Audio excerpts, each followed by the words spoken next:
Hi guys, it's Sunday again, and you know what that means? That means it's time for Kibs Fibs 4.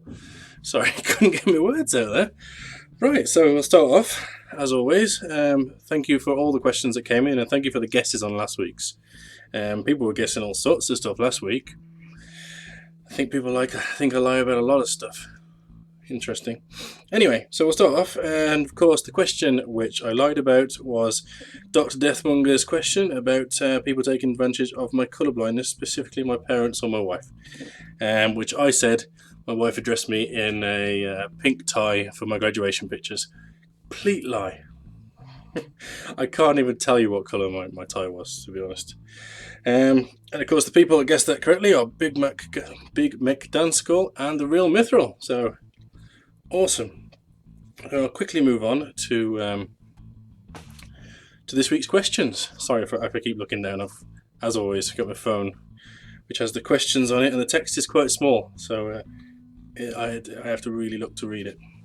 First, we got Quaron Lasiliscus has asked, what are your top 3 board games that you own, and one that you don't own but you would like to own?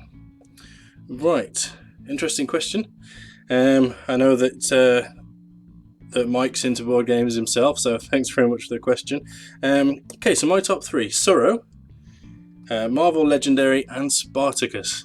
So Sorrow is basically, if you haven't seen it, it's a game that anyone can play. I've had all ages playing it, from elderly aunts and grandmas down to sort of children. What it is, you have a board, and your job as a player is to lay down a tile in front of your little token, and then your token travels along the line, because the tiles themselves have lines on them.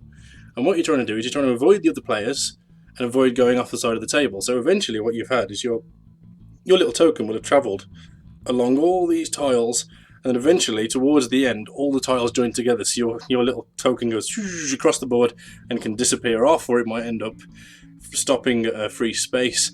It's fantastic fun. It can get quite tactical. It's such a simple game, but can actually be really, really tactical. So that's Sorrow. Sorry, I'm going into far too much detail on these. You can just Google what they are. Next one, I said Marvel Legendary. I've mentioned this before. This one's got me through some hard times. It's a game I got into shortly after we lost Lillian, and I've played it a lot with my father-in-law. It's really helped sort of have a time together. It's basically a card game where it's a deck building game. So instead of having a deck of cards at the beginning of the game which you've tailored to a sort of play style, what you're doing instead is you choose what's going to be in the hero deck, and then you're building your deck, because it's a co-op game. Each player is building their deck to become stronger and stronger and getting rid of the weaker cards that you start off with, till eventually you have sort of combo cards where you're putting down lots of cards and each one benefits the others, and you're trying to beat a series of villains. There's a villain deck, and they come out and move across the board and then escape or what have you. It's really interesting. So that is my second sort of favourite game. These aren't necessarily in any order of favouritism, they're just my 3 favourite games. And Spartacus.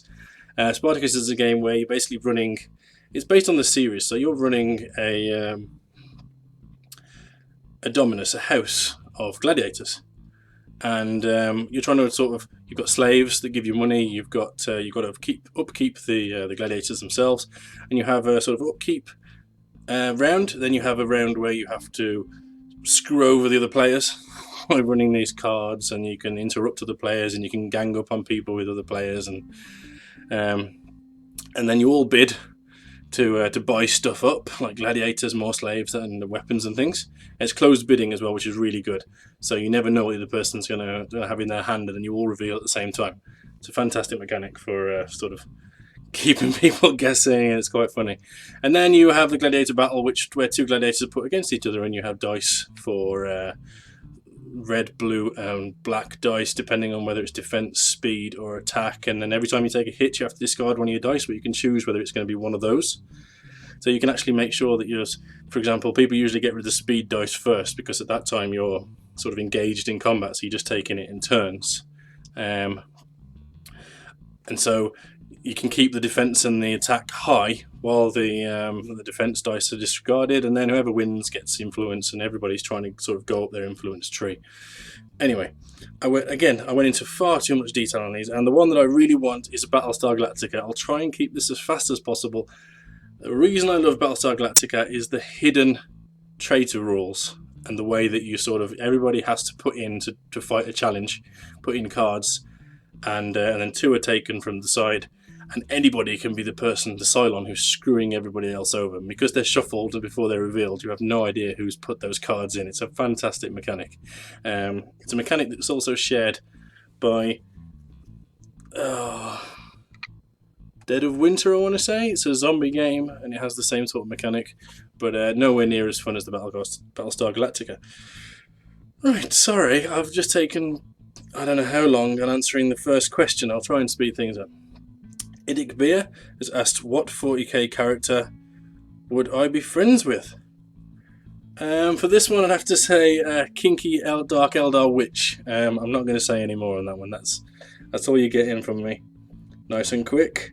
Tabletop Banter has said, if I was a superhero, what superpower would I take and what colour spandex? So, I'd be colourblind man. That's what I've decided. Colourblind man. Go around solving problems to do with shades of colour but not colour themselves. So, is that red darker than that red over there? Ooh, let's call Colourblind Man. And of course, the outfit's going to be like concrete grey, the most boring grey you've ever seen. That's what I've got there. Okay, thanks for that question. WG Revival has got, do you ever think of cutting corners with your scratch builds? Interesting question. So, for me, scratch building isn't so much about the end effect. It's more about overcoming problems. That's why I like using magnets and hinges and excuse me, and sort of building chains myself and figuring out how that would all work and look. I like to solve problems. I just seem to be that way set up in my head. And so I like the challenge of building something big and making sure it looks like it would mechanically work. With the last engine I made, I wasn't happy with how sort of superficial the first engine was. So the last engine I made is actually mechanically true to what a V8 would need to work as far as from the outside is concerned. So it's got your air inlets at the top of the valves. It's got tubes coming out the top of the valves for the exhaust. Excuse me.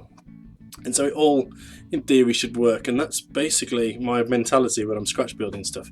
It's not so much about the appearance and more about thinking of funky things and sort of trying to fix a problem. Thank you very much. Hopefully that's answered that question. Okay, Blizz has asked, have you ever played any of the GW computer games, and if so, which was your favourite? I've only really played Dawn of War 2. Been quite lax on the old GW games, to be honest, and so that's got to be my favourite. And to be honest, I didn't even play through the campaign on that or play much multiplayer. The only reason I really bought it to play was the co-op mode for The Last Man Standing. I'm a big fan of co-op games when it comes to computer games, and sort of all my mates get in on Skype and we set up a team and we just have a bash and see if we can survive. It's a good way of keeping up with people. And so, just the one, unfortunately. Next, we've got the Real Mithril has said, what did you want to be when you grew up? When I was a child. So, I don't think when I was a kid I had very much forethought. I don't really have it at the moment.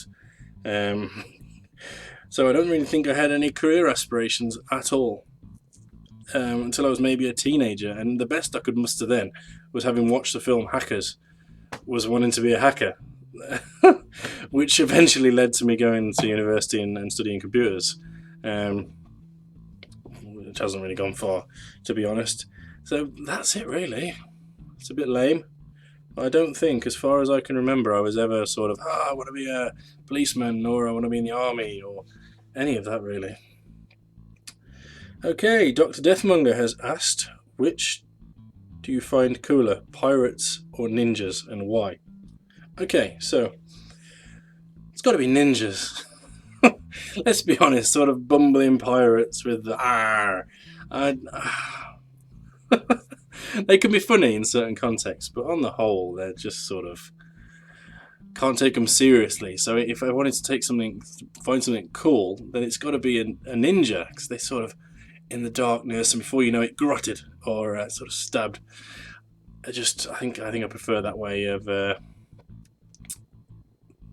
behaving. I tend to play rogues and things in tabletop games, so I think that pretty much lends it to ninjas, really.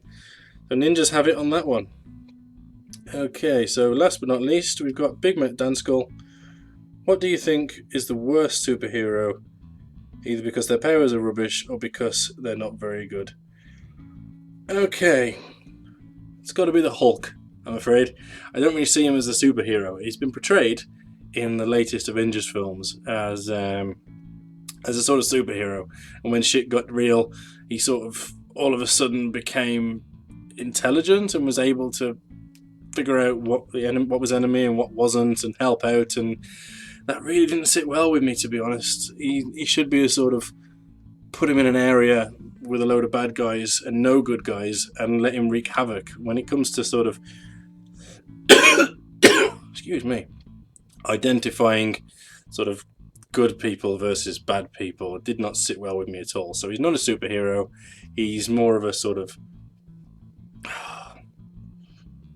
he's got superpowers in that he turns green and big and strong, but that's as far as it goes. So that's my answer on that one. Not saying I'm not a fan of the Hulk, it's just I don't think he's a superhero, and the way he was portrayed in the Avengers films did not, at least up until the end he was portrayed okay, but then as soon as the shit got real, he was... Anyway, that was that really. So thanks for all the questions, guys. Let's have a see which one people think was the lie, and again I'll announce those at the beginning of the next show. And nothing else really to say other than thanks very much. I'm really enjoying this interaction. Stay well, guys, and I will see you in the next one. Cheers.